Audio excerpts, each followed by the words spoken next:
Assalamualaikum. Kembali lagi di channel saya.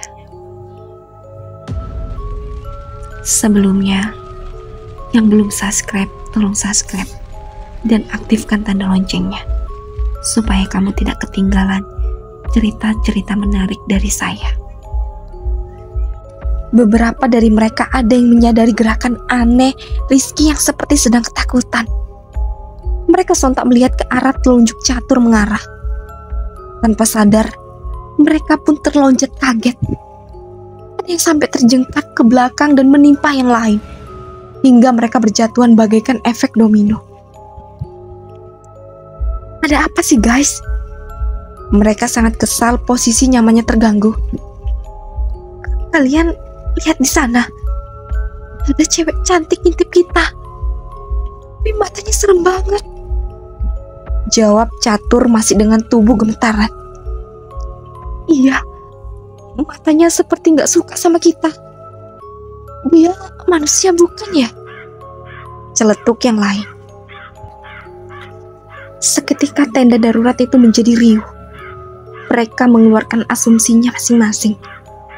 Ada yang penasaran, ada juga yang merasa ngeri. Beberapa merasa ragu dan takut untuk meneruskan perjalanan ke atas. Namun niat untuk turun diurungkan setelah dibujuk rekan lainnya agar tidak mudah menyerah. Cantik padan gadis tadi, gumam Aden lirih tanpa terdengar oleh siapapun. Setelah selesai sholat zuhur, mereka melanjutkan perjalanan menuju ke titik yang katanya dilewati para pendaki muda itu. Satu-satunya jalur pendakian yang ada di desa itu. Tidak terlalu menantang medannya, tapi cukup sepi. Di jalur yang ada di daerah lain cukup ramai. Anehnya mereka memilih jalur yang sepi. Jalan menjadi licin karena basah oleh air hujan. Beberapa bagian sangat becek. Jurang yang sangat berada di salah satu sisi jalanan menjadi mereka harus sangat waspada. Jika tergelincir sedikit saja, bisa dipastikan akan terjun langsung ke jurang yang dialiri air deras. Sungai dipenuhi bebatuan cadas yang tajam. Tongkat dijadikan penopang tubuh agar tetap dapat berdiri tegak. Terkadang mereka pun harus saling berpegangan tangan agar bisa melewati jalanan yang baik. Ternyata pekerjaan jadi tim SAR itu susah ya. Ujar Ujang. Dia adalah warga yang secara sukarela membantu proses pencarian. Dia tinggal tidak begitu jauh dari kampung Cimani. Namun baru kali ini ikut mendaki gunung misterius itu.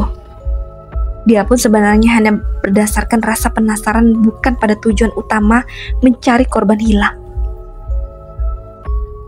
Kami bahkan harus latihan di segala medan, Mas, sahut catur. Dia sudah cukup lama bergabung jadi anggota tim SAR. Banyak pengalaman mistis yang sudah dialaminya. Gunung Halimunan tetanggan baru baginya. Dalam perjalanan yang sangat menguras tenaga itu, catur kembali melihat wanita tadi berada tidak begitu jauh dari mereka. Namun tidak ada selain dirinya yang melihat keberadaan wanita itu. Wanita berambut panjang dengan dandanan seperti seorang sinden itu terus memperhatikan gerakan rombongan para lelaki itu.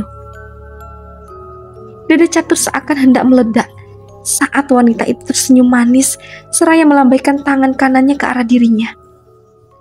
Catur menoleh ke sana kemari memastikan pada siapa lambaian tangan itu ditujukan. Namun tidak ada satupun yang terlihat sedang berinteraksi pada wanita itu selain dirinya. Gila guys. Catur mencengkram pundak Ujang cukup erat, membuat pria itu terkejut. Hampir saja dia marah jika Catur tidak segera mengatakan, wanita itu ada lagi. Refleks Ujang menoleh ke arah yang ditunjuk Catur. Tapi hanya ada pepohonan yang berdiri kokoh di tanah tinggi itu. Gak ada kok, Tur.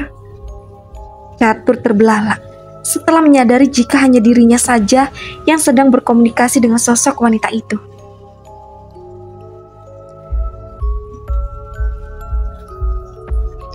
Pak Sukir dan Bu Ida syok mendengar kabar yang diberikan oleh tim SAR lewat panggilan telepon.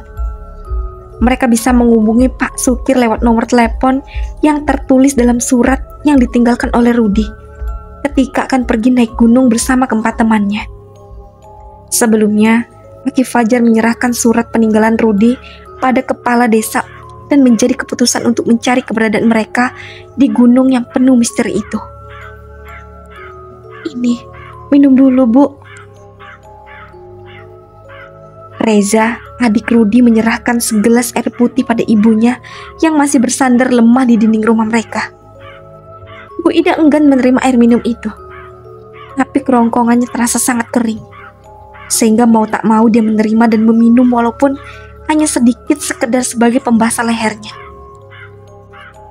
Wanita itu masih belum bisa berpikir dengan jernih, belum juga bisa menerima kenyataan jika anaknya telah dinyatakan tersesat dan hilang di Gunung Halimunan.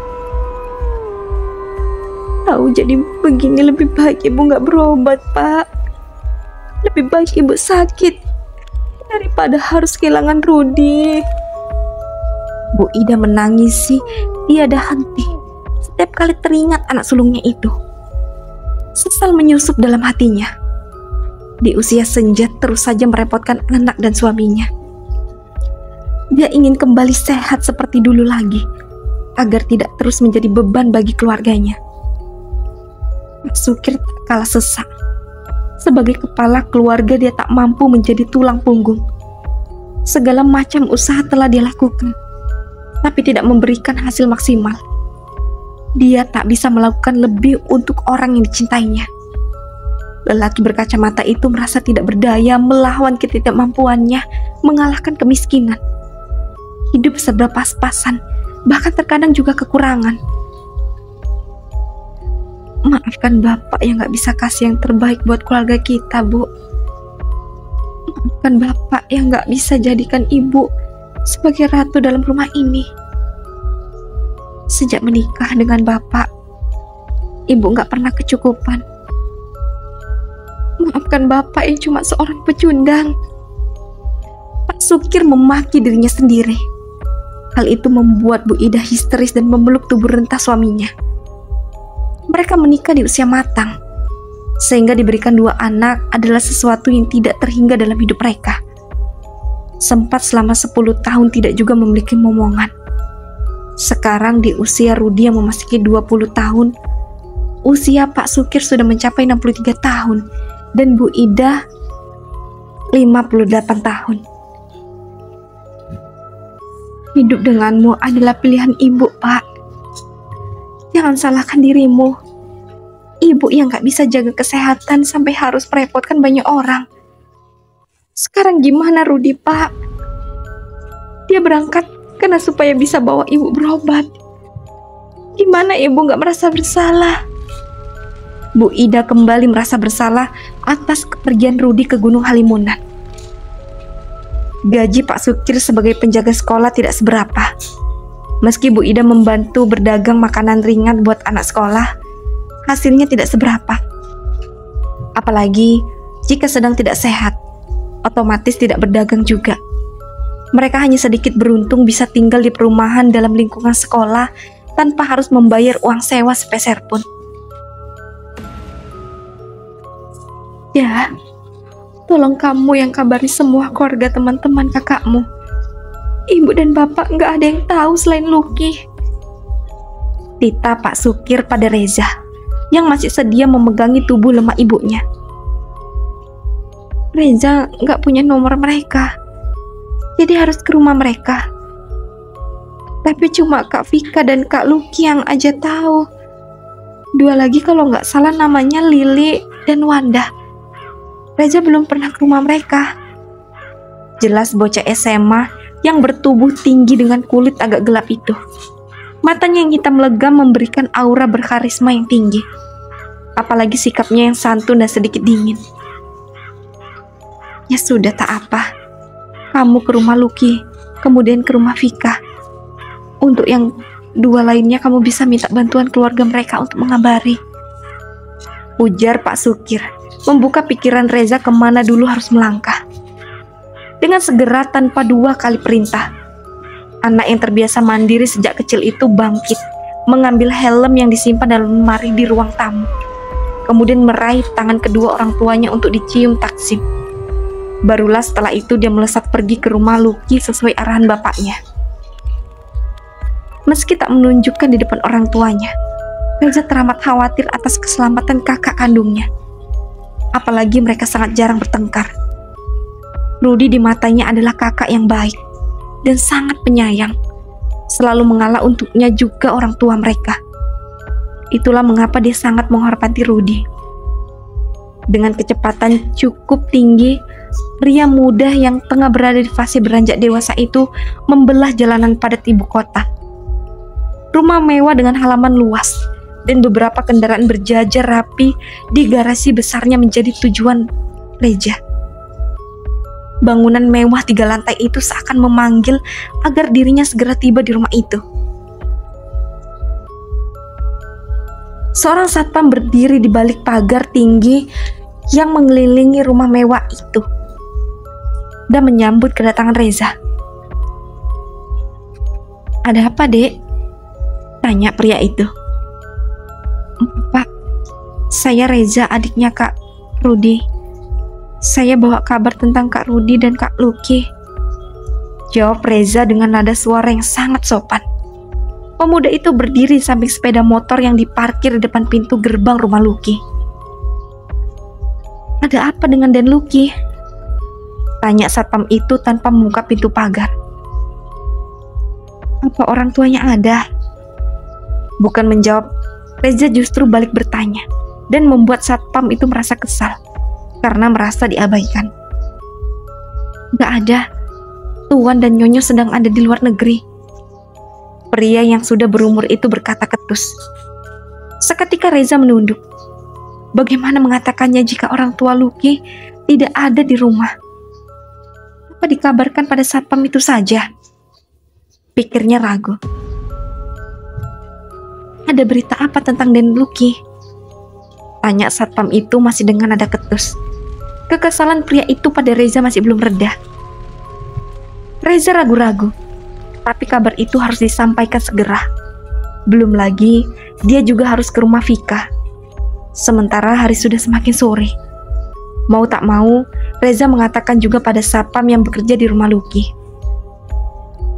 "Maaf Pak, saya minta tolong sampaikan ke orang tua Kak Lucky bahwa Kak Lucky dan rombongannya dinyatakan tersesat dan hilang di Gunung Halimunan. Kakak saya Rudy juga ikut dalam rombongan bersama 3 orang lainnya. Saya nggak punya nomor telepon orang tua Kak Lucky, jadi tolong sampaikan berita ini segera," kata Reza. Satpam itu melongo tak mengerti dengan yang diucapkan oleh bocah remaja yang sedang berada di depan gerbang rumah yang tinggi menjulang. Segera pria yang bersikap tak sopan itu membuka pintu gerbang dan menatap Reza dari atas sampai bawah, membuat pemuda itu kebingungan sendiri. "Ada apa, Pak? Kamu ngelindur? Atau cuma cari sensasi? Maksud Bapak apa? Saya cuma kasih kabar yang memang seharusnya disampaikan. Saya dapat kabar ini dari tim SAR yang mencari mereka," kata Reza menjelaskan. Ada perasaan aneh dalam hati Reza yang juga dirasakan oleh satpam tersebut. Dan Lucky itu ikut orang tuanya ke luar negeri, jadi nggak mungkin dia ikut naik gunung.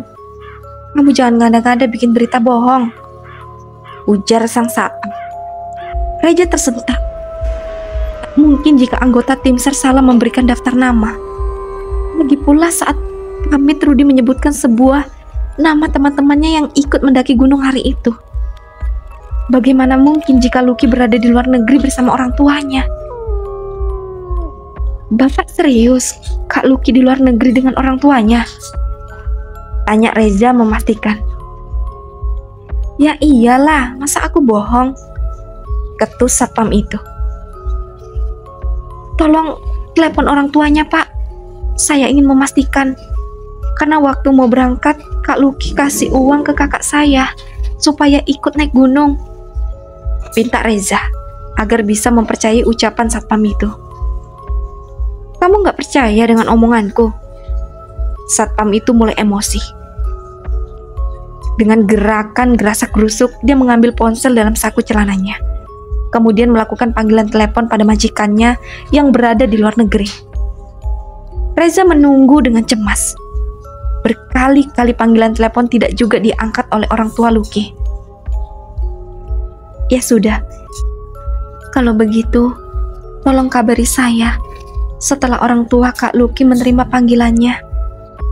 Ini nomor HP saya, Pak. Akhirnya Reza menyerah dan memberikan nomor ponselnya pada si satpam. Kemudian bersiap pergi ke rumah Vika karena hari juga semakin sore, sementara jaraknya cukup jauh. Reza melanjutkan perjalanan menuju rumah orang tua Vika. Kali ini penyambutan cukup ramah. Reza bisa sedikit bernafas lega. Dia pikir akan sama dengan saat berada di rumah Lucky. Kami juga khawatir, Nak. Sudah 5 hari mereka pergi, tapi sampai sekarang belum ada kabar beritanya. Mama Vika berhenti sejenak, mengatur perasaan yang tidak nyaman sejak anaknya pergi. Kamu kesini bawa kabar apa? Dari Vika atau... Berat Reza mengatakan ini pada mamanya Vika. Tetapi semua fakta harus disampaikan sebelum petaka semakin membuat ketakutan. Saya harap Tante bisa sabar. Kabar ini saya dapatkan dari tim SAR yang menemukan surat peninggalan Kak Rudi. Dalam surat itu, dia mengatakan jika dalam waktu 3 hari belum turun gunung, artinya mereka butuh bantuan dan minta untuk dicari. Lebih tepatnya mereka dinyatakan hilang di Gunung Halimunan. Astagfirullah. Mamanya Vika memegangi dadanya yang tiba-tiba terasa sangat sesak. Aliran oksigen seperti terhenti sempurna. Sementara detak jantungnya pun seakan ikut berhenti. Kematian seolah sudah berada di depan mata. Tante. Reza segera berusaha membantu menjaga kesadaran wanita yang masih cantik di usianya itu. Berlari ke dalam dapur tanpa permisi, mengambil gelas dan mengisinya dengan air putih dingin dari dalam kulkas, lalu berlari kembali ke depan dan memberikannya pada wanita yang tengah syok itu. Dalam sekali teguk, habis seluruh air dalam gelas yang dibawanya. Ya Allah, Vika, Mama gak nyangka bakal begini.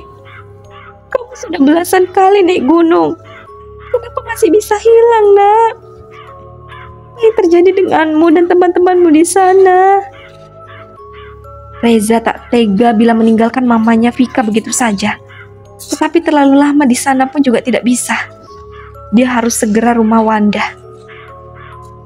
Reza lalu keluar rumah, berlari menuju jalanan. Dilihatnya kiri kanan, lalu memanggil beberapa orang yang sedang berada di tepi jalan. Sebagian bersantai menunggu maghrib tiba. Ada apa, Dek? Tanya salah seorang warga yang datang mendekat.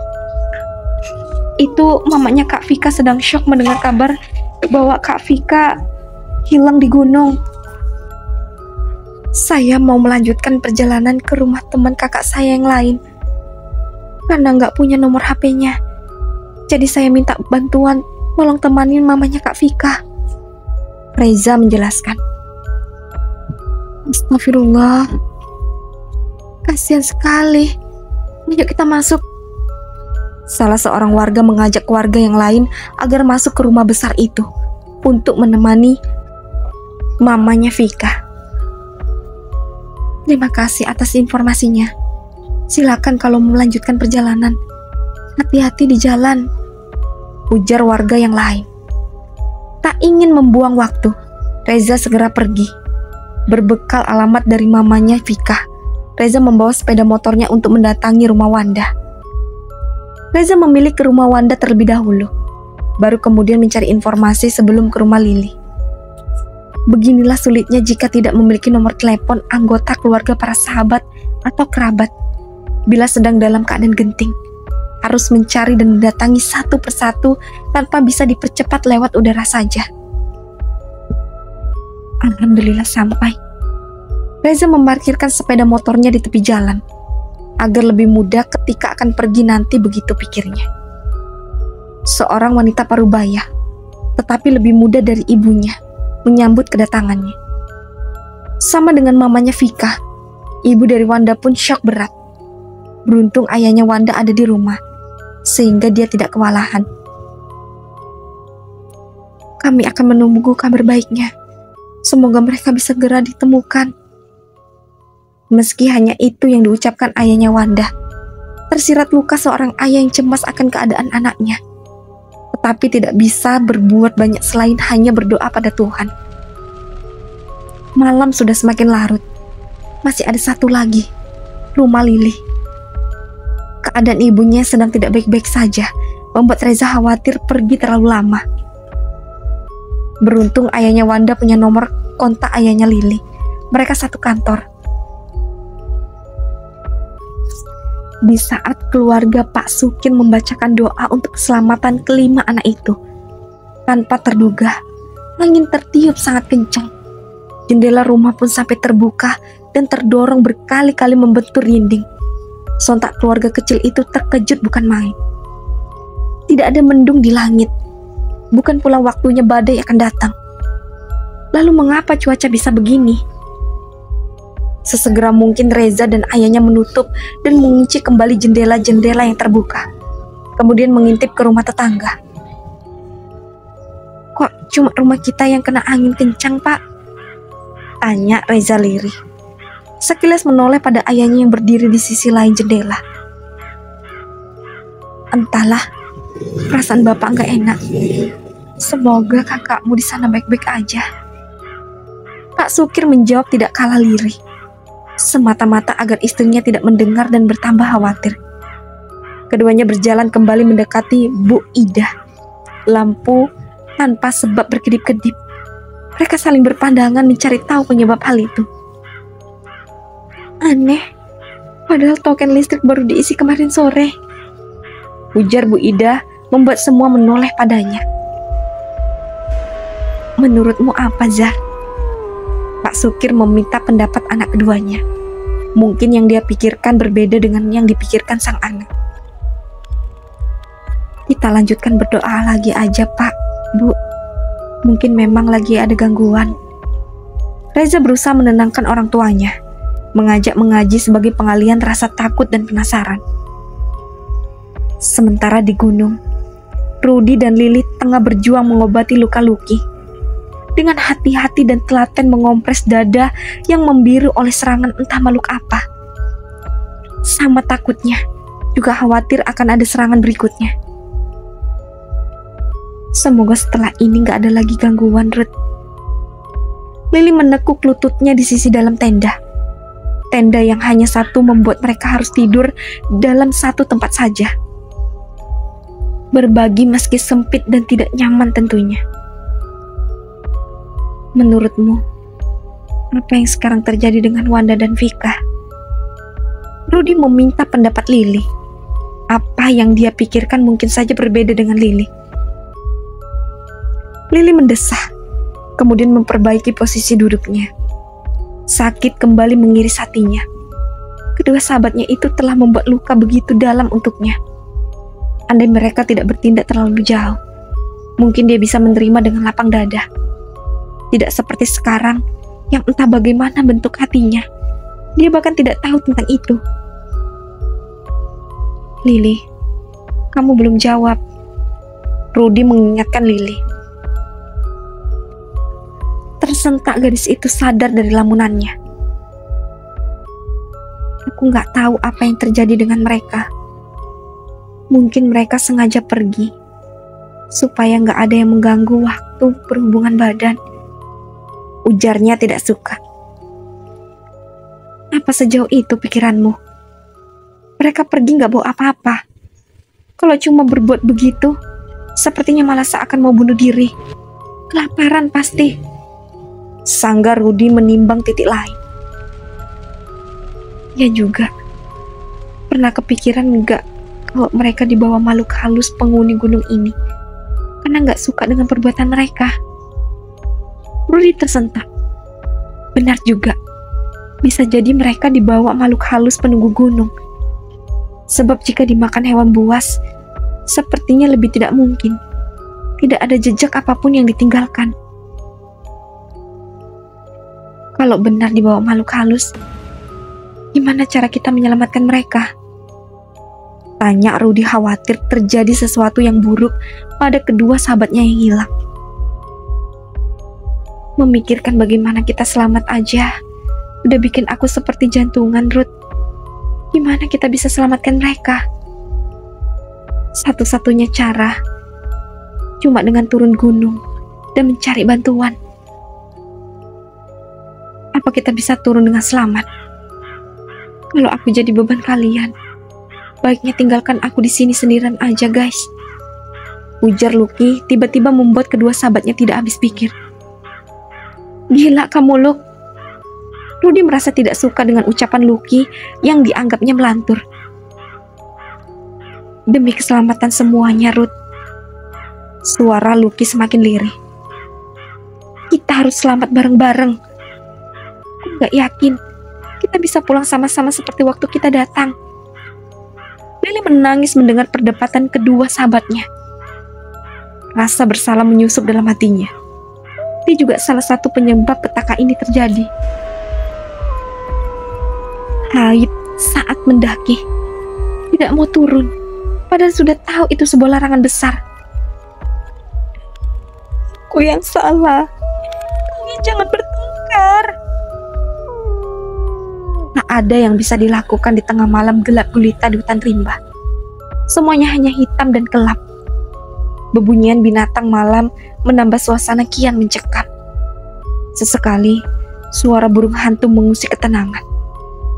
Kian meningkatkan durasi detak jantung. Rudy tidak bisa tidur. Sejak tadi hanya memastikan kedua sahabatnya baik-baik saja. Dalam kurun waktu tertentu, pemuda itu mengganti kompresan dengan air yang lebih hangat, agar luka lebam di dada Lucky lekas membaik. Apa udah lebih baik, Luke? Rudy melihat Lucky membuka mata, membuatnya bertanya keadaan sahabatnya saat ini. Lucky mengambil oksigen lebih sedikit dari biasanya. Kemudian perlahan mengganti karbon dioksida dengan oksigen baru. Dada yang sakit diraba. Mungkin lebih baik, pikirnya. Alhamdulillah. Iya, makasih ya. Maaf udah merepotkan kalian. Sautnya murung. Rudy bisa merasakan beban berat yang kini tengah dirasakan oleh Lucky. Juga tentang rindu akan rumah yang selama ini selalu memberikan kenyamanan untuknya. Kamu ada kangen keluarga, Ruth? Rudy tersentak. Tidak biasanya Lucky mengajak berbicara perihal keluarga. Selama ini sahabatnya itu selalu menyembunyikan bagaimana keadaan rumahnya. Semua orang hanya tahu jika hidupnya bergelimang kemewahan dan fasilitas tanpa batas dari orang tuanya. Sejenak Rudy diam. Wajah-wajah orang terkasih hadir dalam benaknya. Beruntutan, bergantian untuk dikenang. Apakah bisa kembali melihat wajah-wajah itu? Sementara nasibnya kini pun entah akan seperti apa. Tentu aku merindukan mereka. Demi mereka pun aku bisa ada di sini, menemani kalian, walaupun berat harus tetap berangkat, meninggalkan ibuku yang sedang sakit keras. Rudy kembali diam. Wajah sayu dan lelah ibunya mengiris perih ruang hati terdalamnya. Bagaimana keadaan ibunya saat ini? Apakah sudah lebih baik setelah dibawa berobat oleh sang ayah? Ataukah usahanya sia-sia dan kesehatan ibunya semakin memburuk sebab kepergiannya yang tidak kunjung pulang? Maafin aku. Seharusnya aku bantuin kamu tanpa paksaan begini. Harusnya aku kasih aja uang itu supaya ibumu lebih cepat sembuh. Supaya kamu bisa rawat ibumu dengan baik. Maafin aku, Ruth. Aku egois dan selalu memandang segala sesuatunya hanya dengan uang. Lucky memejamkan mata. Segala keburukannya bagai album yang tak ada habisnya. Terus ada dan ada lagi. Menyesakkan dadanya. Ternyata selama ini dirinya sangat buruk. Andai waktu bisa diulang. Jika dirinya bisa pulang dengan selamat, maka semua keburukan itu akan dia tebus dengan kebaikan yang tak berkali lipat. Rudy menoleh, melihat Lily yang meringkuk tidak nyaman. Berkali-kali ganti posisi, tapi tidak membuat tidurnya nyenyak. Malah gadis itu mengigau memanggil nama Pita. Siapa sebenarnya Pita? Tanya Rudy pada Lucky yang juga tengah memperhatikan Lily. Entahlah, aku juga nggak tahu. Sejak malam itu, Lily sering melamun. Pita itu aku rasa cuma tokoh dalam mimpinya aja. Lucky mengeratkan selimut yang menutupi tubuhnya. Luka itu membuatnya panas dingin. Agak sedikit lebih baik setelah minum sebutir paracetamol tadi. Loh, aku lupa bilang. Tadi waktu aku cari jalan, aku lihat di bawah ada kampung. Sepertinya itu kampung Cimani. Jaraknya nggak begitu jauh, sekitar 3 jam perjalanan. Rudy bercerita tentang pencariannya siang tadi. Kamu yakin itu kampung Cimani? Ke arah mana jalannya? Lucky langsung bersemangat mendengar nama kampung itu. Harapan bisa pulang kembali membara. Ke arah utara. Masalahnya kita sering ketipu. Kita berkali-kali lewat di jalan yang sama. Padahal kita yakin belum lewat situ sebelumnya. Ujar Lucky.